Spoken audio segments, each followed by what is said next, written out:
आइए जानते हैं आप कंडीशनल सेंटेंस को रियल लाइफ से कैसे जोड़ सकते हैं। कंडीशनल सेंटेंस, कंडीशनल टाइप 1 है conditional statement.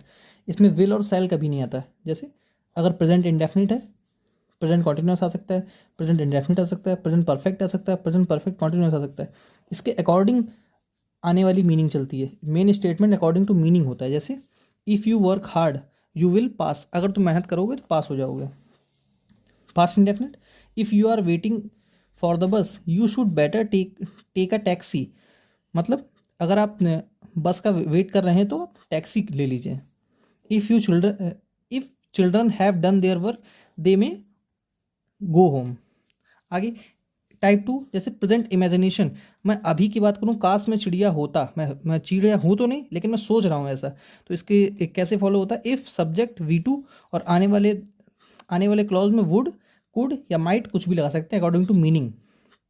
If I had money I would buy a new house, मतलब मेरे पास पैसा होता तो मैं नया घर खरीद लेता, लेकिन पैसा है तो नहीं ना। प्रेजेंट इमेजिनेशन की बात कर रहा हूँ यहाँ पे। If I were you I would take a train. अब देखिए जैसे पास्ट इमेजिनेशन, ये क्या थी, प्रेजेंट इमेजिनेशन, मैं अभी सोच रहा था। अब मैं पास्ट इमेजिनेशन की बात करता हूँ, मैं पहले सोच रहा होता, तो कैसे सोचता, if subject had V3, subject के साथ वुड हैव और V3। जैसे if he had worked he would have succeed in life. If you had come yesterday, मतलब मैं पास्ट की बात करूँ, मैं काश में पास्ट में मैंने कुछ किया होता और वो हो जाता लेकिन हुआ नहीं था, उसकी मैं बात कर रहा हूँ। If you had come yesterday you could have had my favourite dish. अब जैसे CPO SSC में कुछ पूछे गए क्वेश्चन, जैसे CPO मेंस में, if I go to Bangalore I stay with my nephew. अब देखिए यहाँ स्टे, सॉरी, विल स्टे।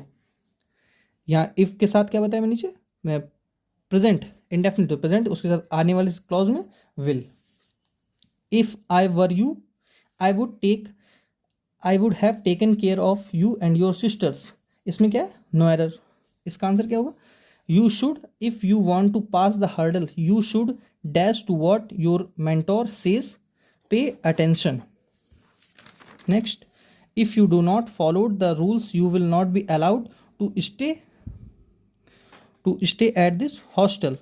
अब देखिए इसमें क्या है, यहाँ तो सिंपल है, डू के साथ फर्स्ट फॉर्म होनी चाहिए थी, MTS 2024 में पूछा गया। नेक्स्ट, इट विल, अब देखिए इफ़ के साथ कभी भी फ्यूचर नहीं आता, यहाँ क्या होना चाहिए, it rains, if it rains tomorrow I will stay at home. Next, if you had apprised me about your problem earlier I would have allowed होना चाहिए था।